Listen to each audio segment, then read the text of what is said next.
आता आपण प्रत्येकाची व्हॅल्यू बघू. ठीक आहे. आता बघा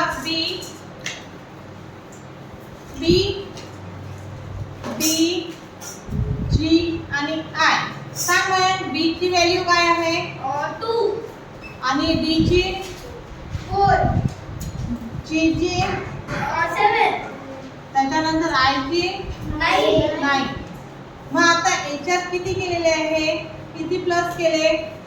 2 याच्यात किती प्लस केले? 3 याच्यात किती प्लस केले? 2 हा.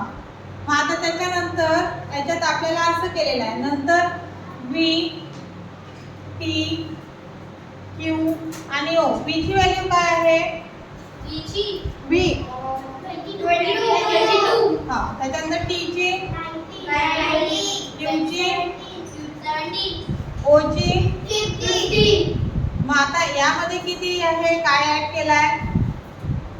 22 मधून किती मायनस केलेले आहे? टी ची व्हॅल्यू 20 आहे. टी ची व्हॅल्यू 20 आहे. 20 इथे हो मॅम 20 हा, 2 म्हणजे मायनस आहे. -2 यामध्ये -3 यामध्ये -2 -2 म्हणजे आता आपल्याला जी आय एल आणि एल किती आहे?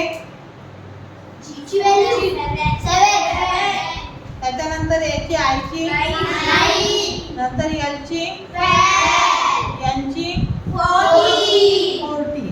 म्हणजे इथे पुन्हा +1 इथे किती केलेलं आहे?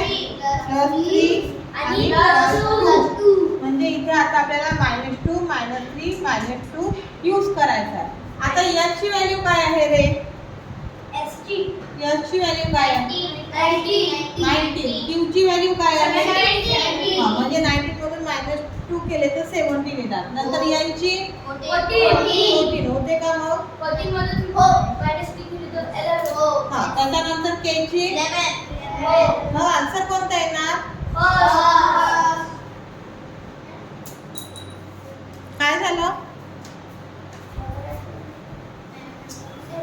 कळलं